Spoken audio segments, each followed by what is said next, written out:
qui pourra sauver, qui sauvera l'enseignement, c'est nous-mêmes. C'est nous-mêmes.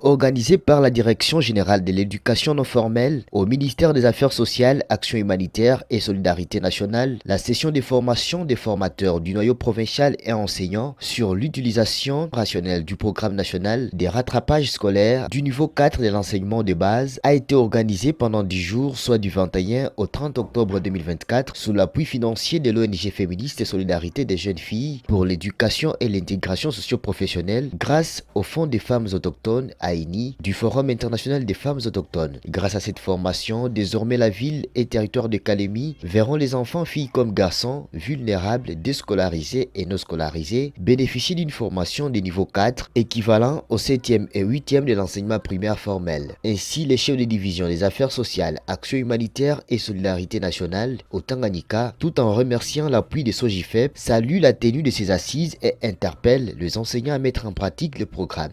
Mesdames et messieurs, chers participants, en vous associant aux assises du présent atelier, vous venez de répondre positivement au vœu le plus ardent, celui de comprendre le curriculum du programme national du niveau 4, validé par le ministère des Affaires sociales, qui doit servir d'orientation pédagogique à l'ensemble des parties prenantes du sous-secteur de l'éducation non formelle pour fournir une éducation de base et de qualité aux enfants inscrits au niveau 4 du rattrapage scolaire du cycle primaire.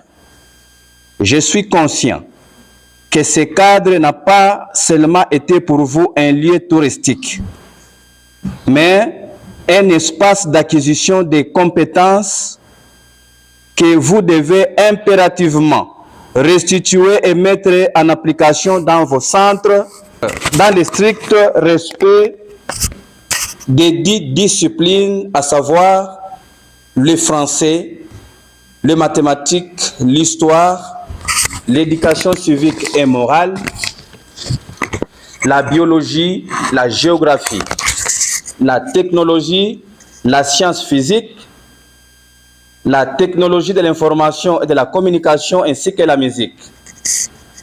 Je remercie la chef de division, facilitatrice pour toutes ces présentations et méthodes qui ont permis aux participants d'être actifs dans la salle.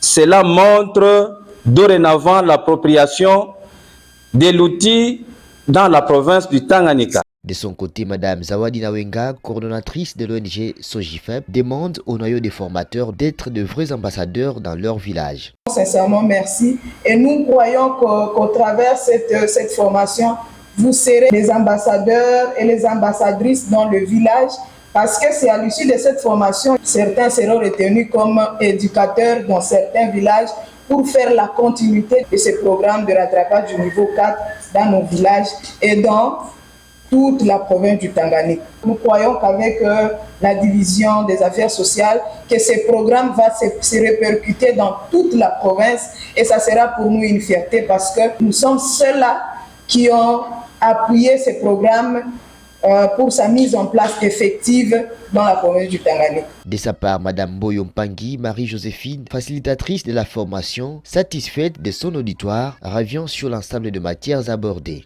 Et nous avions eu 2 thèmes principaux. D'abord, c'était la gestion d'une classe, parce que l'enseignant est appelé à travailler dans une classe et comment il doit organiser sa classe.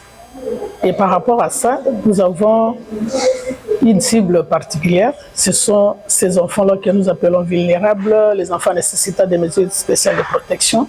Et comment est-ce qu'on peut travailler avec eux, comment l'éducateur peut faire pour mieux encadrer ces enfants-là. Le deuxième thème, c'était sur l'utilisation même du programme. Et là, nous avons exploité les programmes. Il fallait que les participants qui étaient à la formation sachent interpréter ce programme-là, l'exploiter correctement. Et aussi par rapport à notre cible, parce qu'il s'agit de enfants nécessitant des mesures spéciales de protection, on a aussi quelques notions pour bien encadrer ces enfants-là. Parce qu'il y a des méthodes spéciales. Ce sont des enfants à problème, des enfants en situation difficile. Et il ne faudra pas que l'enseignant soit trop brutal, trop colérique et tout ça. Et nous avons parlé de tout ça. Du côté des participants, cette formation tombe à point nommé dans la mesure où les besoins étaient pressants dans la communauté.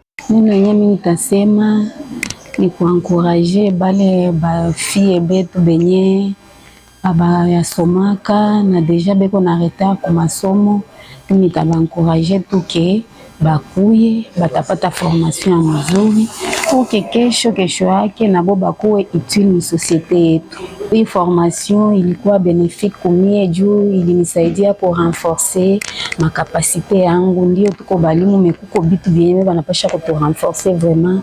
Ilikuwa formation moya ya mzuri sana.